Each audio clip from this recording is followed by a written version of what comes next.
In 1984, Ronald Reagan ran a train through Walter Mondale, winning every single state except for Minnesota and the District of Columbia. This is 270 Videos. Today, we are going to be recreating that 1984 election. I'll be playing as Walter Mondale, taking on the powerful RR84, who is using a John McCain vice president, giving him a boost in that oil and gas. Walter Mondale has a 25% African American bonus, 35% town and gown, 15% high tech, and a 35% labor and environment bonus, which we will be opening up on turn number 1. Now, I do expect Ronald Reagan or RR84 to go national groups, which I am correct. He does go big conservative. With the higher bonus, he will have a slight cash per turn bonus, but our bonus will help offset that just a little bit. So he'll bring in about $2,000 more every single turn, but that's okay because every turn, each player brings in $250,000. So we're talking a very, very small percentage. Now, California has been updated and is really, really powerful in the game of 270. I must have California against RR84. I did open up in women's movement because I would like to have a second national group so I can pivot off of other states if I need to and have a cash advantage if possible. Now, RR84 could go in evangelicals or gun lobby. Mondale is one of the few Democrats in the game that has a positive bonus in gun lobby and not in youth vote. So I'm also likely going to go gun lobby, but I would like to see how the first few turns actually turn up in this game. So evangelicals is the route that RR84 is going, as well as entering into Texas. As we complete our women's movement on turn number 3, you can see how the bonuses are awarded. And now we have to enter into California because Reagan has gone Texas. We cannot allow him access into both without conflict. Now, Mondale has a penalty in oil and gas. However, if we have the bonus, that means our opponent cannot have the bonus, despite a whopping 25% penalty to the $75,000 base bonus of oil and gas. I won it. So let's go ahead and enter into the oil and gas states of Wyoming, South Dakota, North Dakota, Alaska, West Virginia, Colorado, New Mexico, and gun lobby. So as Reagan most likely finishes off the evangelical bonus, we will be in every state so that we can potentially clash or go after the oil bonus ourselves. So there's a clash in Colorado. So it does look like that, as we predicted, that is his base strategy of this game, is to get that oil and gas bonus. Reagan plays out of California excellently. He has high tech, he has oil and gas, he has agriculture. Thankfully, he chose Texas, which he does have a high manufacturing bonus, but we are able to potentially pivot and play out of New York and California for high tech and for town and gown if that's the route that we choose. We're not going to enter into Texas. Just look at the player card one more time here.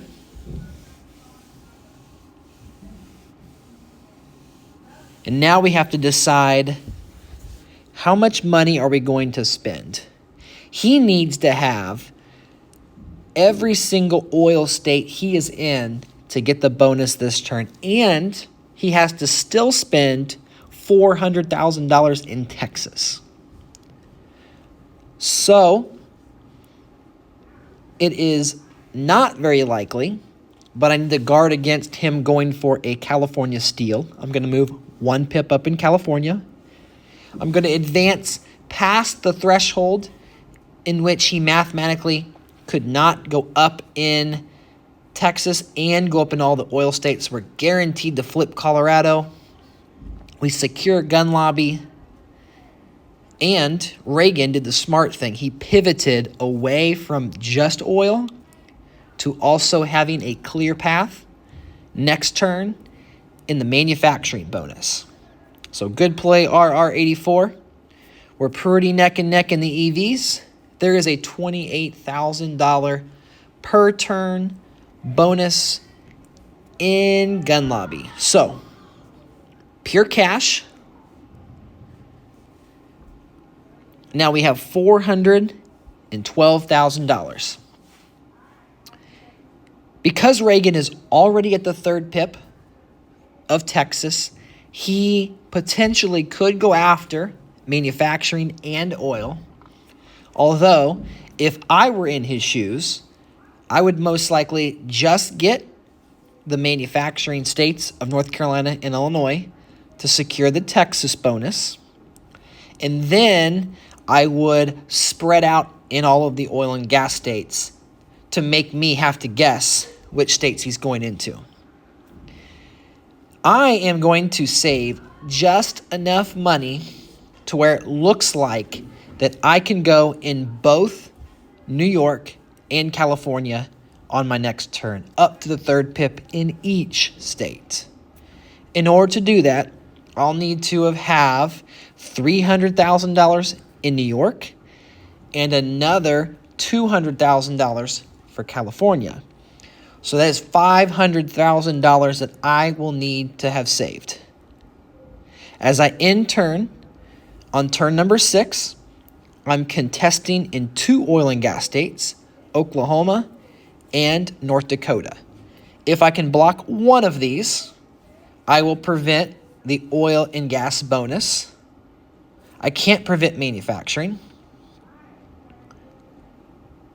But it looks like we did our job. We actually defended both, as Reagan does expand into oil and gas. So there's manufacturing, $90,000 for RR84. He now has the cash advantage. We still have to go up 1 more pip into the state of California. From here, in his perspective, it has to look like I'm going for town and gown in high tech. But that is not what I'm going to do.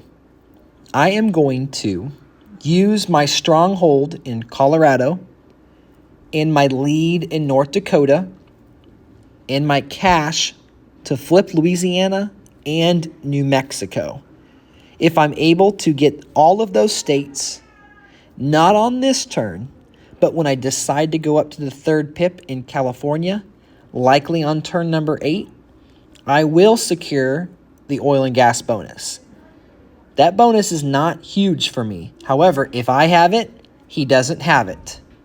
And I can then enter into high-tech states, get the high-tech bonus, leave New York for him to possibly spend money in, and then I will have oil the rest of the game that I can dump into Texas, and I can chase him in 2 key states, New York and Texas.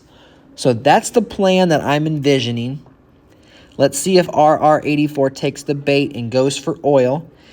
He spends a lot of manufacturing money in Illinois. Oh my goodness. Massive overspend. He does make a attempt in North Dakota, but all of our flips are successful, and he is spending money in other oil and gas states that is not going to help him get the bonus. So a great turn for us. He does have a slight cash advantage. We were able to save a little bit of money, and now we can go up to the 3rd pip in California. I probably don't have to close off all of these oil and gas states, but I'm going to. And the high-tech route I am choosing is Michigan, Pennsylvania, and Connecticut. Those are both export states as well. And so as I look toward the middle part of the game, that export bonus will be good to help counteract the likely ag bonus or swing state bonus that will go to RR84. Turn 8, we do have a clash in Michigan. And so far, RR84 has not taken the bait. He has laid off. He does flip Oklahoma. But that will not be enough to get the oil and gas bonus. A lot of money, a lot of free cash being spent in oil and gas without getting the bonus. I wonder if this player knows how much money you have to have in oil and gas. So there is $56,000 in oil funds that we will get every turn for the rest of the game, unless we lose California, which I'm not going to let happen. I can now double pip into New York, which was not my plan. I was going to go through Michigan, Pennsylvania, and Connecticut. However, there was a clash in Michigan. Now, I could have opened up into Washington instead of going up to the third pip in Pennsylvania, but I don't want him to come after me there. And there's a forfeit. So, we have recreated history. Walter Mondale has come back from the grave, recreated the 1984 election, and instead of all the red states, look at all that Walter Mondale blue. Thank you guys so much for tuning in to this 270 game, and I'll catch you guys in the next 270 video featuring strategy, advice, and fun. And I invite you to join the 270 Videos Discord channel. Like this video for more 270 content, and please subscribe to help me reach our goal of 5K before Election Day.